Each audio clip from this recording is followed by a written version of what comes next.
Dans le forum de discussion, on partage avec vous le combat écolo d'une femme qui s'est dévouée pour la protection de l'environnement dans sa localité. Preuve de son engagement, une forêt de 5 hectares faite d'arbres de filao, un espace précédemment insalubre qu'elle a nettoyé à la force de ses bras et celle de son équipe. Le cadre accueillait même des activités de détente, puis patatras un matin.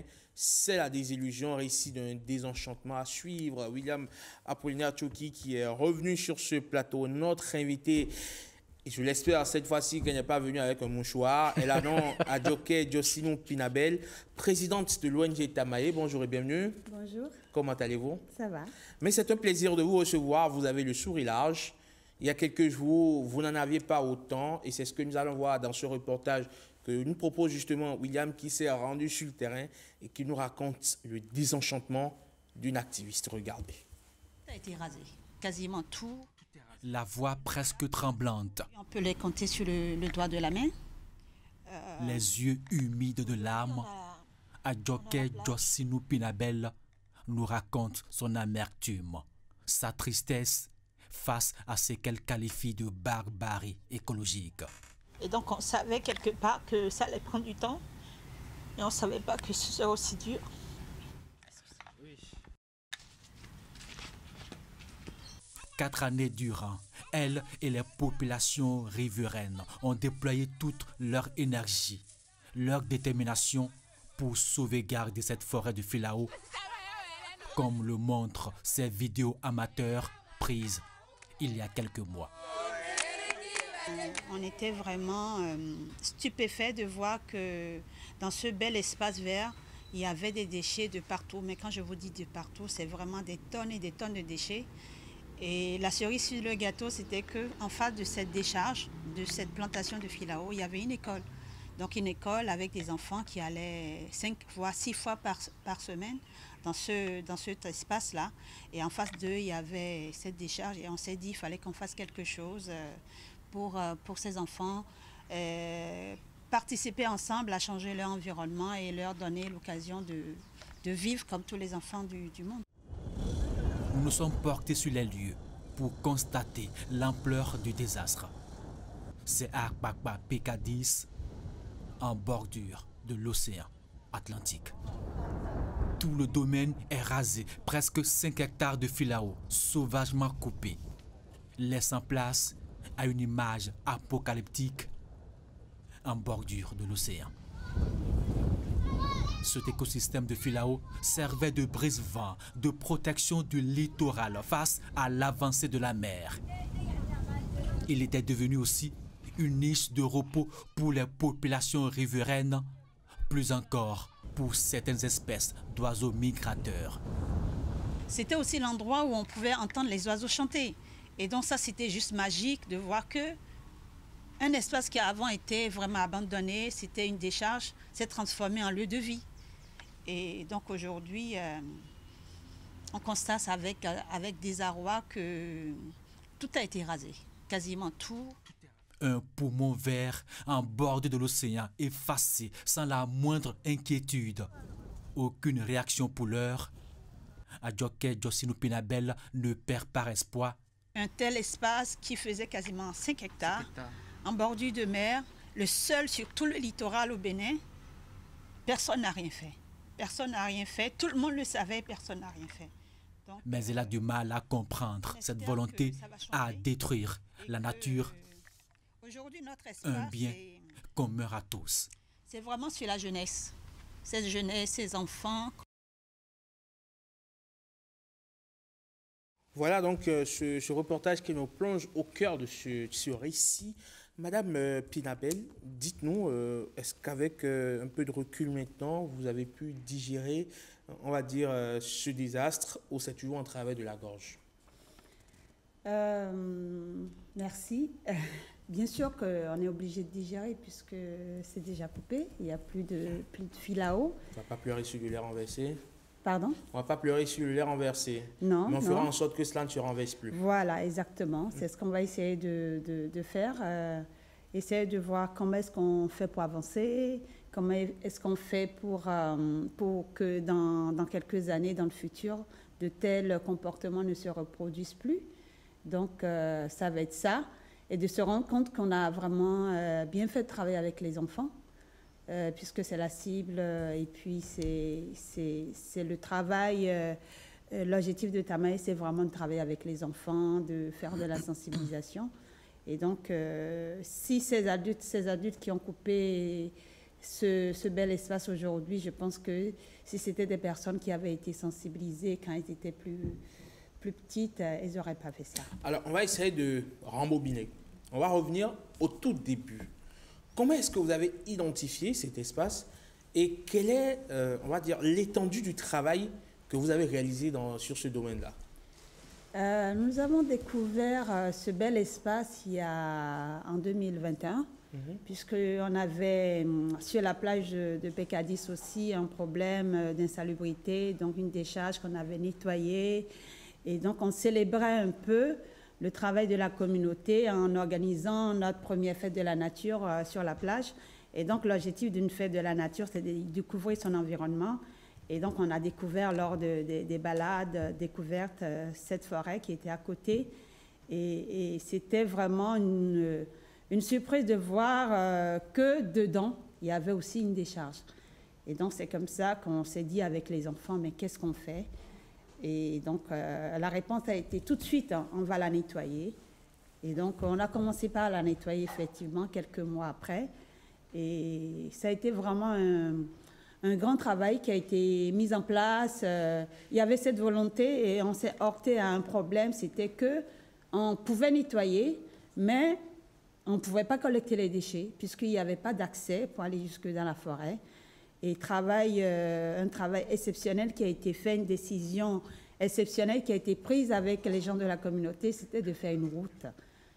Donc, on a construit ensemble une route qui a mené jusqu'à cette forêt pour permettre à la SGDS de venir collecter les déchets. Donc, une forte mobilisation de la communauté, des amis, des bénévoles, des partenaires pour mobiliser des fonds, pour acheter des balais, pour acheter des râteaux, pour aller chercher des pneus usagés, pour faire la route. Et donc, comme vous avez vu sur ces images, tout le monde a participé, même les plus petits. Et donc, pendant des mois, nous avons sensibilisé, comprendre d'où vient le problème, comment est-ce qu'on allait faire pour que le problème ne se reproduise plus. Avec la SGDS, ça a été vraiment des longues semaines d'échanges pour comprendre un peu et savoir comment est-ce qu'on allait faire partie tous ces déchets de la forêt. Et nous avons réussi à nettoyer que le 2/3 de cet espace-là. Et donc aujourd'hui, je pense que vous avez remarqué qu'il reste encore beaucoup de choses. Alors, est-ce que c'était un espace public ou cela appartenait à, on va dire, à un privé? Quand nous avons commencé par nettoyer la forêt, on a pris des renseignements et donc on nous a dit que ça appartenait à une famille. Mais avec le temps, on a su qu'il y a 2 ans ou 1 an et demi que ça a été déclaré domaine public, puisqu'il y a eu la proximité de l'océan. Et donc, ça a été décrété domaine public. Et je pense que c'est ça qui a fait l'élément qui a donné lieu, voilà, à ce que nous avons vu. Pourquoi les gens sont venus couper? Qui sont ceux qui sont venus couper? Aujourd'hui, nous avons les eaux et forêts qui mènent l'enquête. Donc, je pense que Alors, couper un arbre, William, ce n'est pas chercher une aiguille dans une botte de foin. C'est qu'ils sont venus. Et la façon dont ça a été fait, c'est qu'ils sont venus forcément avec une scie, une scie électrique forcément, pour découper. Et découper presque, ou raser presque 5 hectares de forêt. Ce n'est pas en une demi-matinée. Donc, on s'imagine qu'on a vu des gens à l'œuvre, qu'on a laissé faire, qu'ils se sont donnés à cœur joie, qu'ils ont vendu du bois, qu'ils ont fait du business, qu'ils s'en sont mis plein les poches. Tout à fait. Ben, ce qui est bizarre, Eman, quand on est allé sur les lieux, on a vu encore des bois coupés qui sont aussi encore installés en bordure de l'océan. Là. Ça veut dire que c'est fait, c'est pas longtemps. Et puis ce qui est bizarre, ces populations, je dirais, riveraines à cet espace, cette forêt de Filao, qui bénéficiaient de tout ce qu'il y a comme atout de cette forêt, elles étaient témoins, elles n'ont pas réagi. Je me dis, mais pourquoi ne pas appeler Madame Pinabel pour dire, mais voilà des gens qui ont amené des scies, qui coupent. Personne n'a pu appeler Madame pour lui dire, voilà. Et puis ce qui est bizarre, je me dis, mais comment une forêt de 5 hectares peut disparaître du jour au lendemain sans que seulement depuis que les gens des eaux et forêts ne soient au courant. Moi, ça m'a surpris. C'est quand même assez inquiétant. C'est inquiétant. Ça se trouve un matin, les cocotiers qui sont sur la route des pêches, des gens viendraient couper. Couper, bon, voilà, sans que personne ne sache. Mais pour moi, ça m'a paru un peu bizarre. Et ce qui est bizarre, c'est le seul espace qu'on peut voir sur notre côte, sur les 125 km, quoi. C'est la seule forêt qu'on peut voir. Et ça disparaît et personne ne réagit, quoi. Pour moi, c'est hallucinant. Oui, mais ça ne se comprend pas pour moi. Je me dis, mais attends, ça veut dire que, comme vous l'avez dit, quoi, un beau matin, quelqu'un vient, il va à Fidjosé, là, il coupe tout ce qu'il y a comme cocotier là, et puis personne ne réagit. Ben, enfin, je me dis, qu'est-ce qui se passe? En plus, cette forêt, nous avons dans notre pays un problème d'érosion côtière. On sait comme un peu la mer ronge le territoire national. Et puis cela servait même de protection contre cette érosion côtière. Et puis on ne dit rien. Après que Mme Pinabel et ses gens ont nettoyé, les gens venaient s'installer là pour les pique-niques. Mais je me dis, mais c'est quand même... activité de détente. Oui, mais c'est quand même pas possible, quoi, que du jour au lendemain, qu'on coupe. Nous avons dans notre pays une loi qui interdit la coupe des bois. Mais qu'est-ce qu'on fait de cette loi-là? L'abattage des bois. Oui, mais qu'est-ce qu'on fait de cette loi-là? Pour moi, c'est surprenant. Ça dit, je n'arrive pas à comprendre. On sait, Madame Pinabel, que lorsque vous plantez un arbre, certes, c'est un geste personnel, mais lorsque l'arbre est mis en terre et lorsque la graine est mise en terre, qu'elle germe, qu'elle devient une plante, qu'elle devient finalement un arbre, ça devient une propriété publique. Ouais. Vous n'avez pas le droit sur votre propre arbre que vous avez mis en terre. Mais comment ça se fait alors que des gens soient venus, peut-être nuitamment, peut-être en pleine journée, abattre ces arbres? Enfin, j'ai mal quand j'en parle, sans que personne ne dise rien. Effectivement, je veux juste rappeler que c'est vraiment les gens de la communauté qui nous ont alertés. Ils ont alerté, mais Mais pourquoi pas à l'instant, pendant que les gens coupaient? C'est ça, moi, qui me surprend. Voilà. Ouais.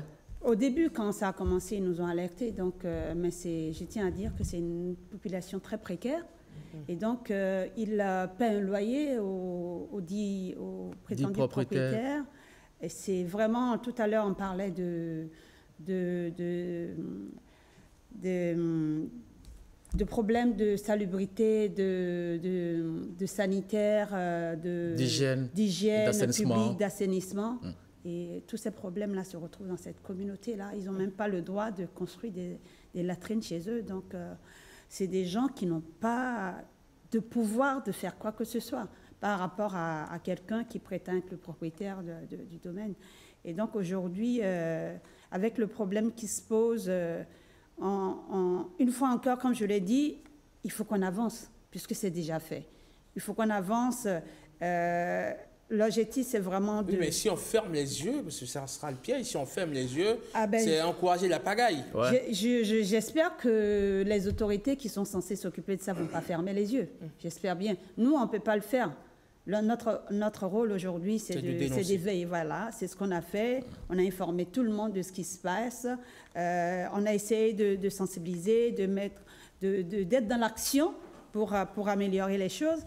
Mais j'espère qu'on ne va pas fermer les yeux, que des choses seront faites et que vous aurez à inviter des personnes qui viendront en dehors de l'ONG Tamae, vous parler un peu de... Non mais, moi, ce qui est bizarre, je me rappelle, on m'a envoyé sur un reportage, toujours au niveau de cet espace-là, je crois que c'est l'Union européenne qui avait commandé le reportage. J'étais allé, j'ai vu Mme Pinabel et les populations qui balayaient avec le maire de Semekoudi qui est venu dans le temps.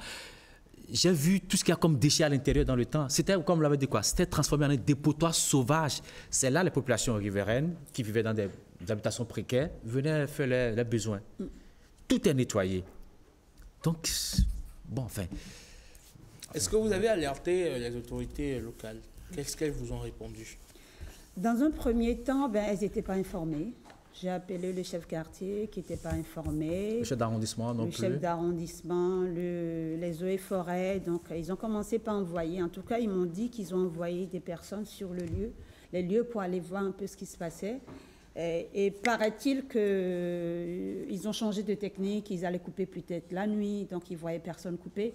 Mais ils voyaient du bois par terre. Donc, moi, je ne suis pas du domaine. Je ne sais pas comment ça se passe à ces genres d'enquête. Et donc, j'ai eu plusieurs colonels des eaux et forêts qui m'ont appelé pour expliquer un peu qu'ils sont sur le dossier. Donc, il y a quelque chose qui se fait en amont, derrière, pour comprendre, pour que l'intéressé, je pense, a été interpellé. Paraît-il même qu'il plante des arbres, je ne sais pas. Pour restaurer... Voilà. Ouais, c'est vrai, quand on est parti, on a vu des plans qui sont en train d'être mis en terre, mais c'est du faux. Mais ce qui est encore surprenant, Eman, j'ai voulu que les populations qui sont sur place là, puissent me parler, mais personne n'a voulu témoigner. Mais je dis, mais c'est ahurissant. C'est une personne influente de la localité. Mais c'est pas possible que ces populations, elles sont complices aussi de ce qui se passe. On détruit et personne ne veut dire, voilà, c'est telle personne qui l'a fait. Tout le monde, on ne sait pas. Il y a des gens qui étaient en face, on ne sait pas. Je dis, mais attends, c'est fou quand même, non? Pour peut-être rajouter, William, comme je l'ai dit, c'est vraiment des gens qui sont en précarité extrême. Ils vivent dans des parce qu'on est pauvre, qu'il faut se laisser... Vous savez un peu comment ça se passe. Mais est-ce qu'on va continuer dans cette même lancée-là? Des fois, ils paient un loyer. Et donc, ils sont en arriéré de loyer qui s'élève peut-être à 3 000 francs par mois, qu'ils n'arrivent pas à payer. Donc, imaginez qu'ils disent quelque chose sur votre micro. Voilà. On pourrait le renvoyer. Il peut être dégagé de la communauté. Représailles. Exactement. Donc, je pense que c'est quelque part pour ça que ces personnes ne parlent pas. Peut-être qu'on peut essayer une autre fois d'aller, mais je pense qu'il y a un peu de ça. Ça veut dire qu'un jour, on serait là, quelqu'un viendrait détruire la statue de l'Amazone et puis personne ne dirait rien, c'est ça? On espère que non. Ah bah voilà, donc il faut dénoncer justement. Il faut dénoncer. Ouais, il faut dénoncer. Ils l'ont fait de manière anonyme auprès de l'association, mais je pense devant une caméra et un micro, ils ne le feront pas. Justement, est-ce qu'aujourd'hui vous avez l'impression de ne pas être seul dans ce combat? Est-ce que vous vous sentez accompagné? Je dirais oui, de ce que j'ai reçu comme appel téléphonique, après tout une fois qu'on a tout dénoncé, qu'on a tout étalé devant le lieu public, je dirais que oui, on a derrière des gens qui essaient de comprendre, mais c'est quand même dommage que ça soit, une fois que tout soit coupé, que les gens réagissent. Mais il y a quelque chose qui est fait derrière, et on espère vraiment... à l'avenir, puisque Tamaï, nous sommes toujours sur cette plage-là, nous avons un écolieu, on a un centre de formation, de sensibilisation sur la plage. De closerie, je crois aussi.